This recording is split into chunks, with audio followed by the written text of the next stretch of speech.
Okay, welcome back to Osaka Makerspace. I'm John, and we have some repair work to do. So, as you probably saw in some earlier videos, this thing wasn't moving very fast, and so I bought an upgraded power supply for it to provide it with 24 volts. After doing a little bit of research, that said the Digispark can probably go up to 35 volts, so that's better than I expected. And that allows us to use a 24 volt power supply. However, the transistor we used definitely is not rated for 24 volts because it burned up really quick. And I don't know if you can quite see it, but the glue around it even melted and everything. It was exciting. I didn't worry too much just because I understand how the magic smoke goes. But yeah, so what I want to do today, I want to go ahead and upgrade our wires because these are really thin wires. For 9 volts, I figured they're probably okay, looking at the amperages and things that we were dealing with. But for 24, they might still be all right. But I don't really want to just throw my trust into them. I would rather just go ahead and attach some wire that's basically the same as this stuff. And yes, Ardy's here today, so if we get this thing fixed, we'll be able to test it out with him. Yes. You having fun, Ardy? Yeah, he's going around marking his territory by rubbing his cheek against it. Okay, so what we need to do is we need to get this stuff out of here. We kind of potted it in, and we don't have to get it all out. We just have to kind of be able to move some things out of the way. So we want to get our hot glue warmed up, push things out of the way, clear some area here. We'll get this whole transistor out. So I mean, it's a little bit annoying, but it's not going to be that big a deal because our replacement transistor is only slightly larger, and it should just attach to the same spots. What we'll probably need to do, what we'll definitely need to do, is check the which side is what. And I'll do that in just a little bit. I'm sorry I didn't prepare that beforehand. I was a little anxious to go ahead and get this going. Alright, we're getting out of there. Oh yeah, it really, you can't see it from the angle where you're at right now, but I can see underneath. It really just burned a hole right into this transistor. We'll have a look at that when I get it out of here, because that's interesting.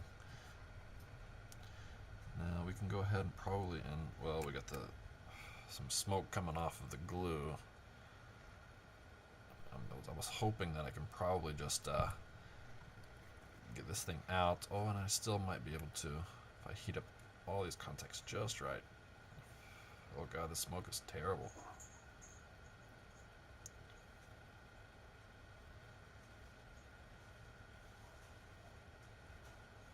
I'm pretty sure it's the hot glue that's smoking. There we go. Okay. We're out.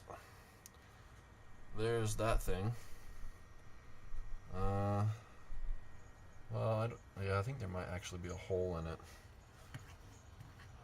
Alright, let me put this down. See if we can grab this with my cutters, which I thought I might have to use. Let's see. Well, it's not an easy to see hole, I believe, just because of the glue that's all over it, but maybe, just maybe, you can see it. Look at the light. Oh, I'll never get this thing into focus, I don't think. No, this is not a camera for trying to focus things like that. But anyways, there's a hole right into the transistor, so that's definitely shot. I hope that was the only problem.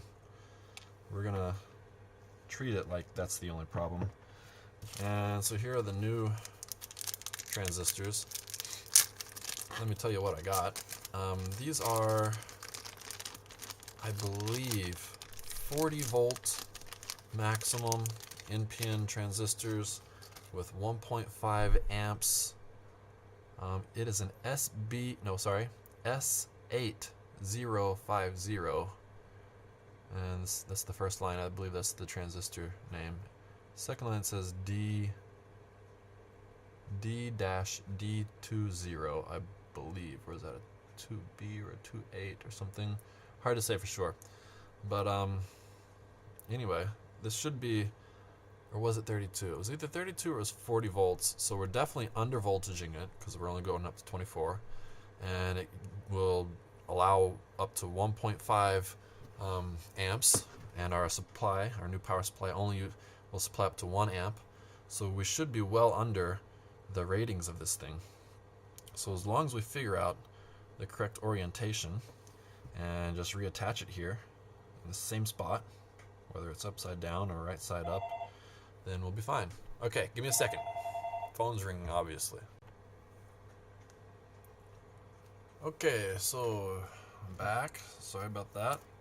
I went ahead and checked the datasheet for this transistor as well, and it seems like the information that was at the shop is either wrong, or maybe I'm not finding the exact right model of this thing. I don't know. But this datasheet is telling me that the collector emitter voltage is 20. So we're gonna kind of overvolt it by 4, and that the collector current is up to 700 milliamps, which is half of what they were telling me. So, I'm not highly hopeful at this point, but we're gonna try it anyway. We'll just try to make sure that we keep it not potted as much as possible, so that perhaps we can remove this thing fairly easily when it comes time to do so. So, what we need to do, I've already checked the pin out. This is our emitter here.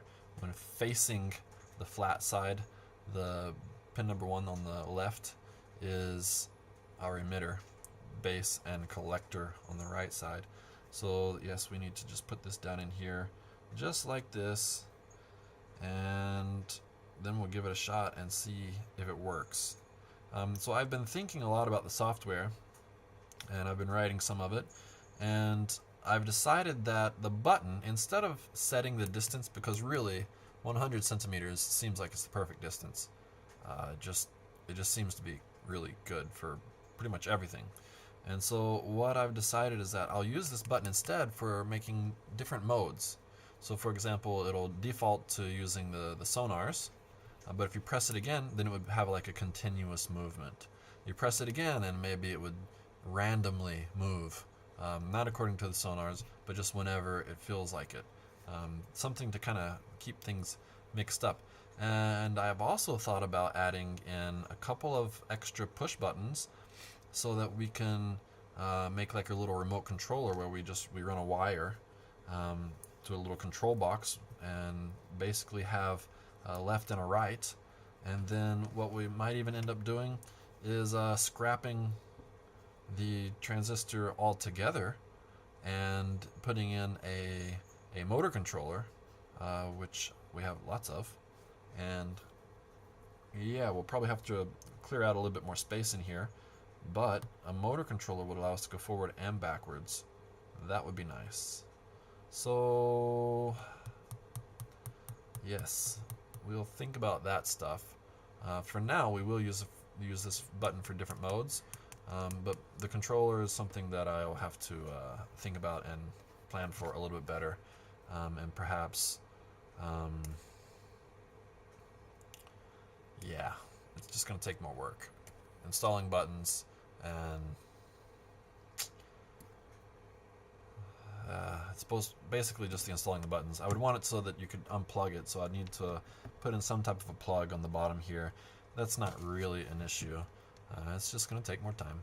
But for now, let's just try to get this thing to run as it is. We can always upgrade it later. Okay, so it's time to start soldering. I've warmed up my soldering iron. I think it's probably got enough solder on these points already.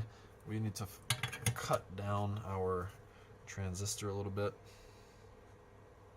I really hope this transistor is alright. I hope it doesn't burn out really quick. That would be disappointing.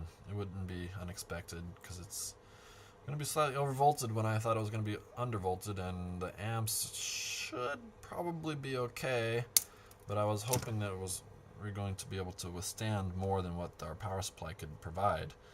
So yeah, that data sheet they had at the shop was very disappointing, to say the least. But here we go.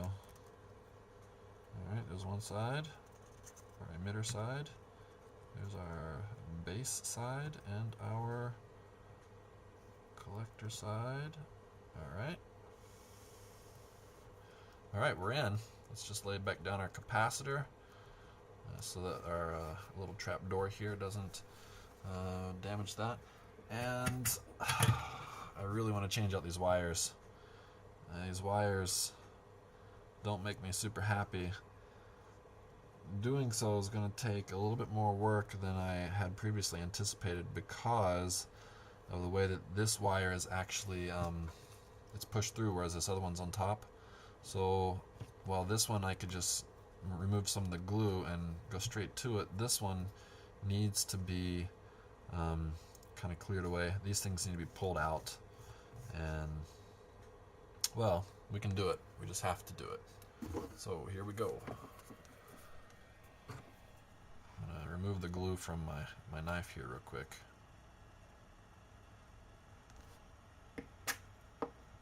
I was picking at it earlier, as you saw, but didn't quite get it off.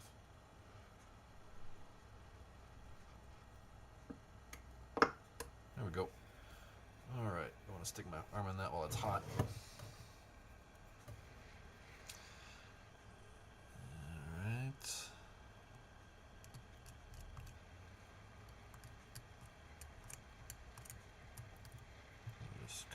This glue around. So the only wires I'm kind of worried about are the green and the white wires here that go to the motor, but I think they're probably okay. They're a little bit thicker than these little temporary power wires we had that are now somewhat defunct. So that should be okay, I think. Alright, let's just kind of scrape this away a little bit. What I'm thinking about doing with this this wire here that I'm working on, the negative that has actually been pushed through as a through hole. What I'm thinking about doing there is just maybe leaving some of that wire in there and stick some solder on top of it. Hopefully the solder will flow all the way through, and there we go, and make a large enough of a connection that we're not going to be having any problems there.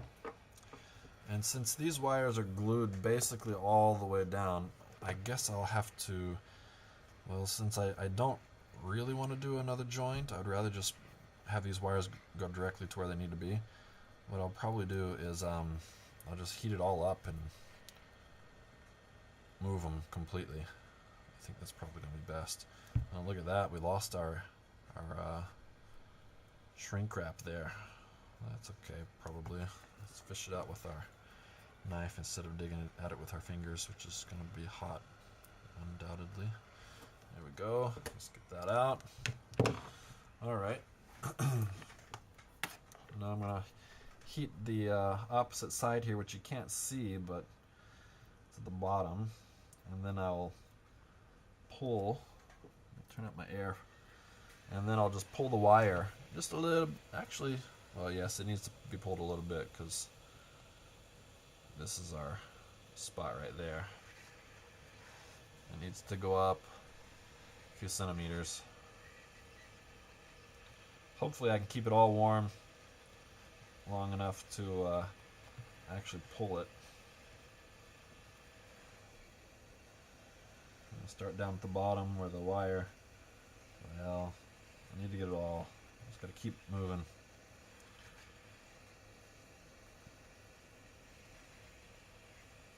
Okay, well this is gonna take a second, and I actually don't have a whole lot of space on this memory card right now. So I will move the wire and then we'll be right back. Okay, so I've got the wire extended a little bit. Hopefully it's enough. I think it's going to be just enough. So what we want to do first, if we can, there's still a lot of glue around there, but we're going to try and soak this joint here with as much solder as we can and hope that it runs down in there. I'm going to try to see if I can push it a little bit. Oh yeah, I think it ran down in a little bit, so maybe we're connected up pretty okay. So then we'll connect to that point. Yeah, Ardy. So that should be our negative. Let's go ahead and connect up to it. Alright, that looks okay. And now our positive. And there we go. You hear Fumi's coming in. She's super excited to see Ardy. Alright, that should be it. I've never soldered through hot glue, but it looks like that's definitely a possible thing. Alright, so it's still sticky. But I think that should resolve most of our problems. It gives us higher current going through up to the motor and all that good stuff, as well as we have our new transistor in there, which hopefully will work all right. Hopefully being covered in glue does not cause a problem with heat buildup, especially since we're slightly over voltaging this. We will probably need to replace this soon with a better transistor if it doesn't work, just based on the data sheet that I was just looking at and the discrepancies with what I was told at the shop. So, alright, let me close this thing back up and we'll turn it on, see how it goes. And real quick, I'll just kind of my hot air gun is making a strange noise now. Oh, that's weird. Why is it doing that, I wonder? Well, maybe it'll be okay for just a moment while we stick this wire back down into the glue, giving it the tension protection that we were looking for before. I don't want to heat it up too much because I don't want to take the insulation off of my wire, but I would like it to fit down in there if possible. Alright, it's getting it there a little bit anyways. That's probably enough, my guess. Okay, that'll do it for now. I'll turn off my hot air and give that thing a rest to see if that sound will kind of go away. Alright. Let's just assume that's going to be okay. And screw this thing back together real quick. And we'll give it a test. Alright, be back in just a second.